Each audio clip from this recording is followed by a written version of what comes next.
Young males growing up in the English-speaking parts of North America in the 1960s, 70s, and 80s were immersed in references to the Second World War.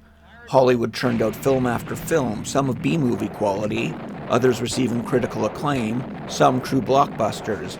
The popularity of primetime shows like Rat Patrol, 12 O'Clock High, and Combat peaked as American involvement in the Vietnam War intensified, but remained popular in late-night reruns.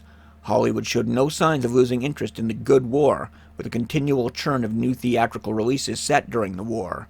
Toys depicting soldiers of the Second World War were a staple, everything from bargain bin army men to articulated action figures, corgi tanks, and plastic model kits.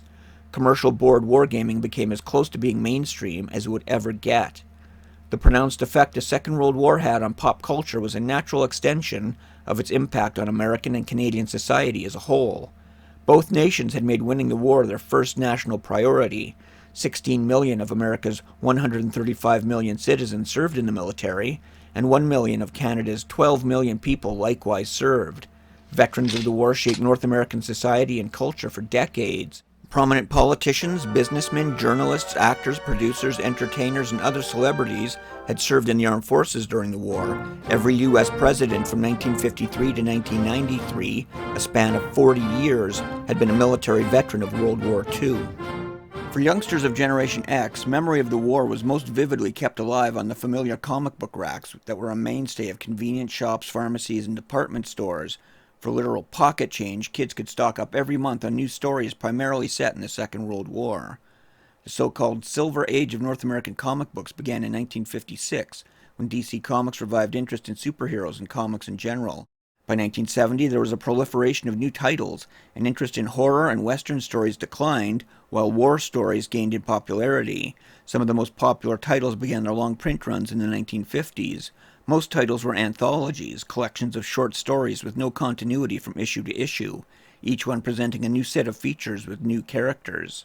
Many of the anthology titles eventually shifted focus to feature recurring characters. In 1961, G.I. Combat added featuring the haunted tank on its covers, while Our Army at War was renamed Sergeant Rock in 1977. While the cast of American characters was fleshed out, their German and Japanese enemies remained faceless and nameless for the most part.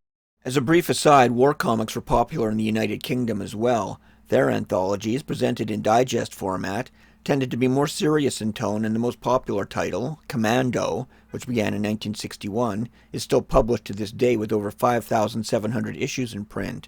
The similar War Picture Library ran from 1958 to 1984, with over 2,100 issues. While war titles printed by the two American industry leaders, DC and Marvel, primarily shifted focus to regular recurring characters, a second-tier publisher continued a healthy output of anthologies. Charlton Comics began producing a handful of kid-friendly titles in 1945 and expanded to become Charlton Publications in the early 1950s. Their interest in comic books came from a need to keep the presses running in between runs of cereal boxes. In order to prevent costly stoppages of their presses, they started employing their own in-house editor, artists, and writers, acquired other failing comic book companies, and pumped out horror and romance titles alongside a quickly growing stable of war anthologies, unusually handling all their own printing and distribution. Evidence of Charlton's second-tier status was their chaotic system of numbering their comic books. Every new comic title required a new second-class postage permit. However, an existing title that simply changed its name could continue to use the old permit at no cost to the publisher. For that reason, when Battlefield Action debuted in November 1957, the first issue was actually numbered 16, continuing the sequence of earlier titles. When Charlton acquired a title called Fightin' Marines from the St. John Publishing Company, which had produced 12 issues between 1951 and 1953, it became Charlton's most prolific war anthology, ending in 1984 after 175 issues. By contrast, DC's G.I. Combat had run 288 issues, and Sergeant Rock and its predecessor, Our Army at War, ran a whopping 422 issues. The tone of comic book war stories often reflected the time they were written. Stories in the 1950s were marked by anti-communist themes and focused on American heroism. Common tropes included turning cowards or new recruits into either functioning members of the unit or nameless corpses who the others had never got a chance to know. Other stories focused on the burdens of command or the men overcoming difficult conditions and long odds. In the 1960s and 70s, stories sometimes became allegory for commenting on U.S. involvement in the Vietnam War, though recurring characters such as the Bravos of Vietnam and GI Combat were explicitly placed in Southeast Asia. By the time the Silver Age ended in 1970, all of DC's war titles had become vehicles for recurring star characters, while Charlton's titles remained anthologies, though a handful of breakout characters, like Shotgun Harker and the Chicken set in Vietnam, made recurring appearances in the various anthology titles, sometimes even getting star billing on the title page. Interest in war comics set in World War II seemed to run its course in the mid to late 1980s, and the demise of Charlton left a void that was not filled. Attention shifted to titles featuring the Vietnam War, including Doug Murray's The Nam and Apple Comics' Vietnam Journal. Wherever there's trouble, G.I. Joe is there. G.I. Joe, American hero. G.I. Joe. In 1982, with the Charlton anthologies entering their last years of production, Marvel Comics launched G.I. Joe, detailing a contemporary special forces unit of the U.S. military, which was a blatantly obvious tie-in to a new toy line by Hasbro. Marvel Comics writers Larry Hama and Archie Goodwin created a vibrant cast of characters to populate the G.I. Joe team and their enemy, a terrorist organization called Cobra. The writers sketched out Cobra's backstory to include a financially ruined American who used an Amway-like pyramid scheme to turn ordinary Americans into fanatic anti-government soldiers motivated by greed. The businessmen and socialites which populated the high ranks of Cobra Command provided the writers of G.I. Joe with much fodder for interpersonal conflict and the ability to comment on aspects of American politics and culture. This kind of deep characterization among the enemy ranks had been almost completely lacking in the many World War II comic book titles. With sensitivity to the many crimes of the Nazi regime, few writers were able or willing to depict Germans in an authentic manner as either ordinary men or as military professionals acting on patriotism.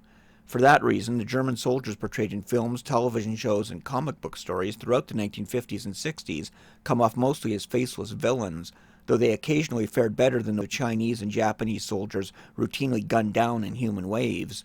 On rare occasions, a German character even rose to recurring villain status. Tom Perlmutter's History of War Movies, published in 1974, sums up how Germans were usually portrayed in English-language fiction in the years coinciding with the Silver Age of comic books. To exist as a genre, a subject must have some underlying unanimity or common consent. The Western had it, the gangster film had it, and films about the Second World War had it. The Second World War was a safe war. Everything was clear-cut. There was no dissension about the value of fighting the Nazis. It even became possible to make films about good Germans, because we were the victors and because a new and greater danger was threatening. In The Desert Fox, James Mason played General Rommel in a very sympathetic light, but many people criticized MGM for being too warm to Rommel. To rectify the error, James Mason played a nastier Rommel in The Desert Rats. As the Cold War intensified, West German productions began to portray German soldiers as innocent victims duped into fighting by the Nazis.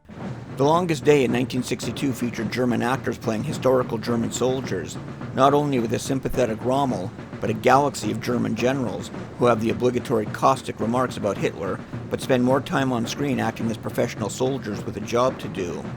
The Rat Patrol's recurring villain, I will see you, Sergeant. Hauptmann Hans Dietrich, was played by soap opera heartthrob Eric Braeden, who described his resistance to playing him as a stereotypical screen Nazi. When the first shows were shown here and they sent it to America, they said he's too sympathetic. So they sent a telegram to Spain saying from now on we want Captain Hans Dietrich to have an eye patch and a limp. And I went to the production office, I said, right back. I said, tell them to go f*** themselves. I won't do that. That's not the contract I signed. I will not play this caricature Nazi. The reason why I won't is because you learn nothing from it. In order to understand the anti-Nazi phenomenon, you have to look at people, at normal people, who were swayed to go along with that BS. To play the caricature Nazi is boring. Not only that, it does a disservice to those who study history. You learn nothing from it. As television and film portrayals of German soldiers continued to evolve in the mid-1960s, comic book portrayals of German soldiers also began to shift. How old are you? 21. Same as my daughter. One aspiring comic book writer in particular noticed the lack of coverage of German topics. Willy Franz was born in Brooklyn in 1950. The Second World War was still fresh in the minds of his fellow New Yorkers, and Will was routinely called a Nazi or a Kraut by his schoolmates because of his last name. He was 14 when he was diagnosed with juvenile type 1 diabetes, a condition that put him in a special education program, and later also exempted him from the military draft and potential service in Vietnam. Being homeschooled left him few opportunities to make friends. He found escape in the pages of Classics Illustrated and Dell Comics, with no interest in superheroes. War comics like Sergeant Rock and Sergeant Fury seemed like propaganda to Franz, and he developed a curiosity about the true German experience of the Second World War. Franz was more impressed by Dell's Combat series, beginning with number 7, which was illustrated by Sam Glanzman, a World War II U.S. Navy veteran. He wrote to Glanzman, enclosing some comic drawings he had done, and a relationship was born that led to employment with Charlton Comics. While the effects of his diabetes made work as an artist unlikely, he quickly proved his worth as a writer. While still a teenager, Franz sold a story entitled Sniper to Charlton, which was published in the final issue of Charlton Premiere in 1967. He was not successful in convincing Charlton to do a regular series in the same style as Sergeant Rock or The Haunted Tank, but following a German panzer unit through combat on the Russian front. After the idea was rejected, Franz came up with a creative solution to the idea of how to tell the story of German soldiers from their perspective. He'd put an American in the German army. In the meantime, he pitched a unique story first published as D-Day in October 1967 and later reprinted in Attack. The story was unusual for its length, 22 pages taking up almost the entire issue, and for including a German officer as one of 2 alternating points of view. The officer has no stereotypical traits or affectations, and instead frets about his French girlfriend while the action plays out on the landing beach. Soldiers on both sides argue with each other, the German who taunts a comrade for being kicked out of the SS, and the American going into action with a comrade who stole his fiancée from him. Franz had succeeded in selling a nearly book-length comic story with a relatable German character, and continued to push for more sympathetic treatments of the Germans in the pages of Charlton's anthologies. Franz later revealed some of the artistic works that informed and inspired his writing. The films Paths of Glory and Attack taught him that a soldier's most dangerous enemies can sometimes be found in his own chain of command. Go to hell before I apologize to you now or ever again. While Spartacus exemplified the courage of defending what's right, books like All Quiet on the Western Front and Cross of Iron suggested to Franz that soldiers were the same no matter which country they fought for. Franz had also been witness to the transforming portrayal of German soldiers from cartoon villains to helpless victims duped by a madman to professional soldiers fighting for their country. Was halten Sie davon? Danke, Richter. The Lonely War of Captain Willy Schultz, the closest Charlton got to having a recurring star character in its war anthologies, debuted in Fightin' Army issue 76 with a cover date of October 1967. The hand lettering on the cover text spelled the protagonist's name incorrectly, an error repeated when Chapter 2 ran in the next issue. The entire story unfolded in Fightin' Army issues 76 through 92, with the story absent from issue 81, 16 chapters in all. The basic story idea was described by Franz in an interview. The premise was an American officer in North Africa of German extraction who was falsely accused of a battlefield murder. He supposedly killed his commanding officer in battle for screwing everything up. The officer was actually killed by a German soldier. Through jealousy and personal venom, he gets railroaded into a court-martial and is convicted of murder and is sentenced to hang. He escapes, and the only place to go is the desert. And to survive, he dons the uniform of a dead German soldier and seeks refuge in the Africa Corps, where he learns about the German army and the nature of the men he's fighting. The fish-out-of-water trope is well illustrated in the Star Trek universe, where main characters depicted as outsiders were used not only to create tension, but to permit the outsider character to question and seek understanding of the group he was thrust into, then comment on the culture and characteristics of that group in believable ways that would feel preachy or awkward if spoken by a conventional character already inside that group. Just as Star Trek's fishes out of water were able to interact and comment on alien races for their audience, Franz's Willy Schultz character became a vehicle for sympathetically portraying German soldiers for English-speaking audiences predisposed to view them differently. The 16 stories were on average 9 pages in length. Without major spoilers, it can be related that Schultz spends time in Africa fighting with the Germans while trying to figure out how to do it without hurting his own countrymen. Service as a tank driver seems to absolve him of this conflict of interest, until a damaged machine gun forces the commander to order Schultz to crush an American bazooka man under the tracks of their tank. When he hesitates, his tank commander threatens to kill him. The matter is resolved, but word of Schultz's lapse spreads to his comrades, including a giant soldier naturally nicknamed Tiny, who is reassigned to Schultz's tank after a physical confrontation between the two. Franz effectively heightens the stakes for Schultz like this throughout every story. Schultz comes into contact with the man who framed him and drifts between U.S. and German units, always out of place, always with harder choices to make, such as the unlikely and fleeting romance with a German female auxiliary.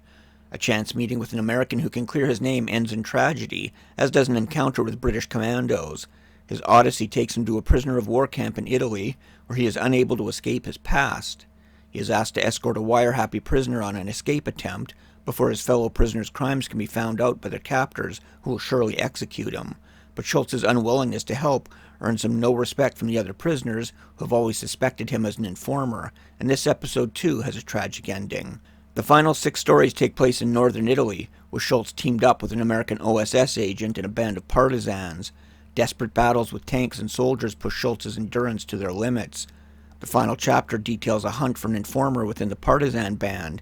The OSS officer promises Schultz a pardon, but likelihood that it will come to pass fades away as the 16th chapter comes to a close, leaving the reader with an ambiguous ending, which was resolved 49 years later.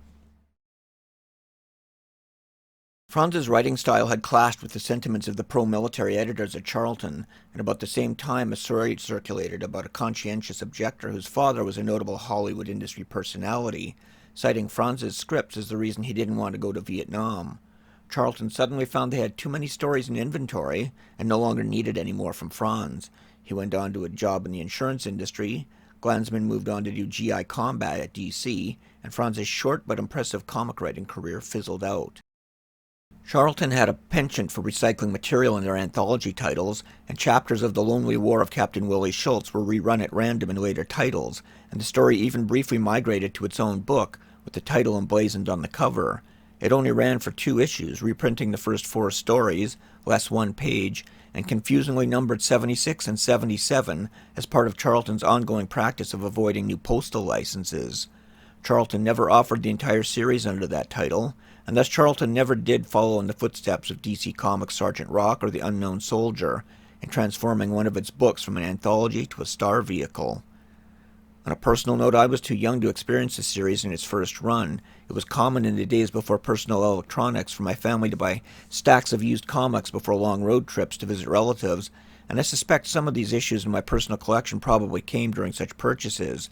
I never had a chance to read the entire series as a kid, though I sometimes wondered how it all ended. After DC Comics purchased Charlton superhero titles in 1986, Canadian businessman Roger Broughton purchased the rights to Charlton's remaining properties and produced reprints under an imprint called America's Comic Group. ACG reprinted the 16 chapters of Willy Schultz in 4 separate volumes in 1999. Franz had been asked to complete the series, but the final chapter he created was never published in the reprints, which Franz had no control over.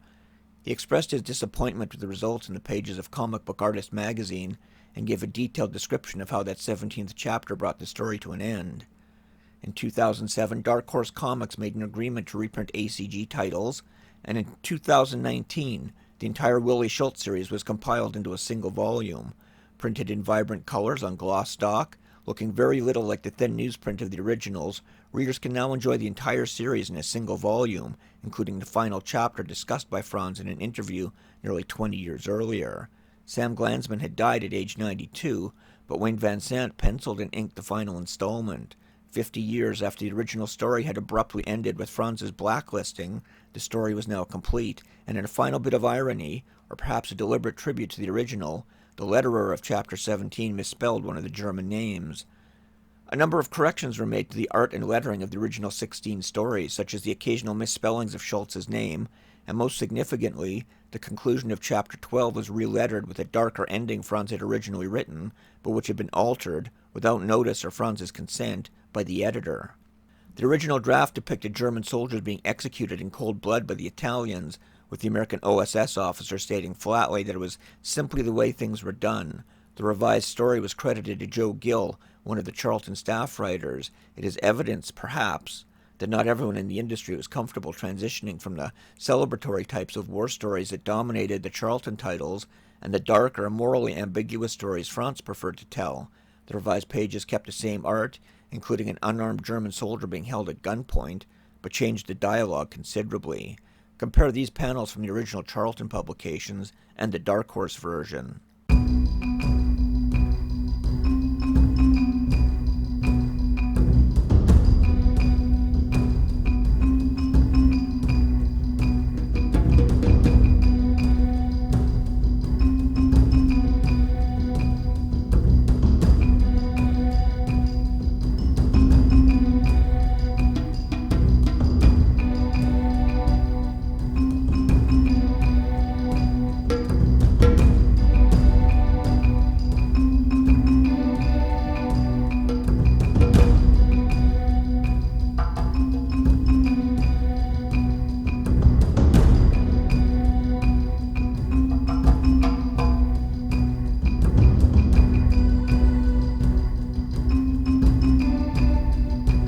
In the 1970s, following Charlton's foray into sympathetic German characters penned by Will Franz, DC made Franz's idea of a series dedicated to German soldiers a brief reality. Blitzkrieg was a deliberate attempt to portray the war from the German viewpoint using recurring characters in the feature article of each issue. It ran for exactly 5 issues in 1976. The Wikipedia article notes it maintained an unambiguously negative tone towards its subject matter. The feature article of issue 3 showcases its relative merits. There are technical gaffes, like a reference to safety pins on German grenades. They had no such thing. When dead U.S. paratroopers are discovered, a main character notes, "The SS was very busy, though no SS units were in Normandy at the start of the invasion." This is obvious evidence of the strength of the clean Wehrmacht myth. And there are bizarre references to Malmedy, which is in Belgium about 675 kilometers from Utah Beach. The heroes of the peace are forced, again by some mystical SS man not in their chain of command, to gun down American prisoners, conflating an actual massacre, not coincidentally perpetrated by SS troops, that took place in Belgium in December 1944, with the battles in Normandy, where the most notable massacre of prisoners was done in the vicinity of Caen against Canadian prisoners of war, also by SS troops. The other story in the issue similarly shows Germans gunning down underage partisans on the Russian front, and war crimes seem to be a preoccupation of the writers in every issue. Issue 4 similarly shows our heroes in Paris. It's not explained why they're walking the streets with their steel helmets and gas mask canisters on. One supposes the artist thought them iconic, or perhaps the heroes had so little personality it was the only way to tell who they were. They don't even take off their helmets when eating at a cafe. Our heroes don't really have a nice leave, and Macassards leap to attack them with every turn of the page, leaving the heroes wondering why the French don't know they are beaten. The historical record suggests there were indeed French nationals who knew they were beaten. There's naturally no hint that the French, or for that matter the German army, participated in the roundup and export of thousands of French Jewish citizens to German death camps. The secondary story in the issue depicts a habitual looter getting his comeuppance from an Allied booby trap. By the last issue, the stock of German-focused story seems to have been drying up, as the secondary story is set in the year 318 BC.